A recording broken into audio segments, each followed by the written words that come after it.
अवैध खासगी सावकारांच्या जाचाला कंटाळून उदगीर तालुक्यातील हंडारगोळी येथील रामदास शिवाजी बोळेगावे वय वर्ष 47 यांनी स्वतःच्या शेतातील आंब्याच्या झाडास गळफास घेऊन आत्महत्या केल्याची धक्कादायक घटना गुरुवारी सकाळी उघडकीस आली। या प्रकरणी वाढवणा बुद्रुक पोलीस ठाण्यात तिघांविरुद्ध गुन्हा दाखल करण्यात आला।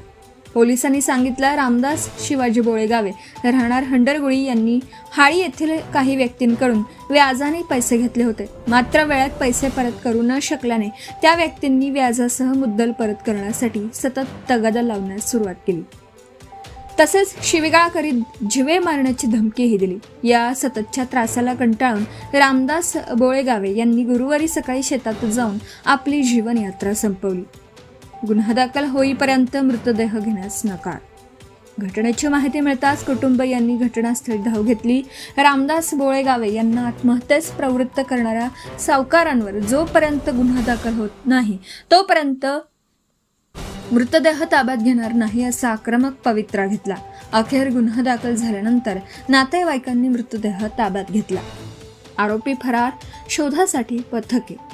या प्रकरणी मयताचा भाऊ विलास शिवाजी बोळेगावे यांच्या फिर्यादीवरून विक्रम उर्फ जंटू राजपाल माने, जीवन चंद्रकांत माने आणि चंद्रकांत माने तिघे राहणार हाळी तालुका उदगीर या तिघांविरोधात आत्महत्येस प्रवृत्त केल्याप्रकरणी गुन्हा दाखल करण्यात आला। घटना उघडकीस आल्यानंतर तीनही आरोपी फरार झाले आहेत।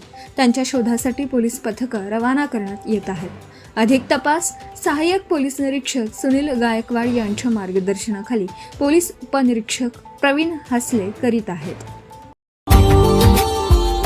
Subscribe now and press the bell icon.